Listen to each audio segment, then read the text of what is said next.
The sun may be shining over Malabon and Navotas today, but it's a classic case of calm above, chaos below, as floodwaters have turned many barangays into a sea of trouble. Our Isaiah Mirafuentes tells us more.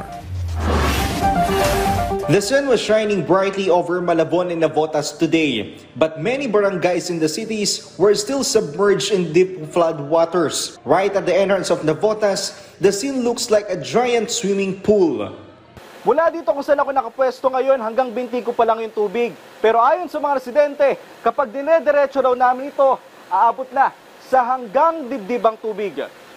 We tried to enter the area where the flooding is worst. The said barangay now only accessible by boat.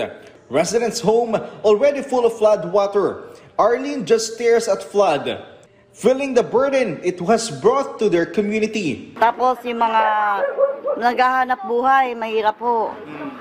Katulad namin, nagtitinda kami. Ako, nagsiservice ako ng manicure, pedicure. So, sino magpapalinis sa akin? Wala. The youth continued playing basketball despite the flood. This store has been flooded too.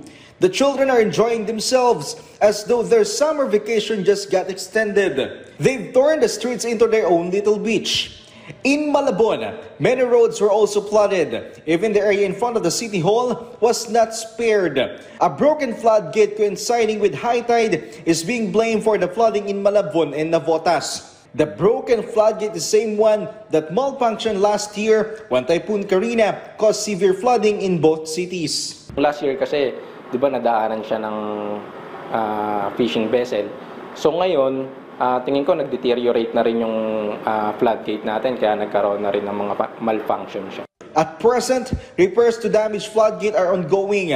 Target is to finish repairs by the first day of July. The local governments of Malabon and Navotas are also providing free transportation to residents. Isaiah Mirafuentes from the National TV Network for a new and better Philippines.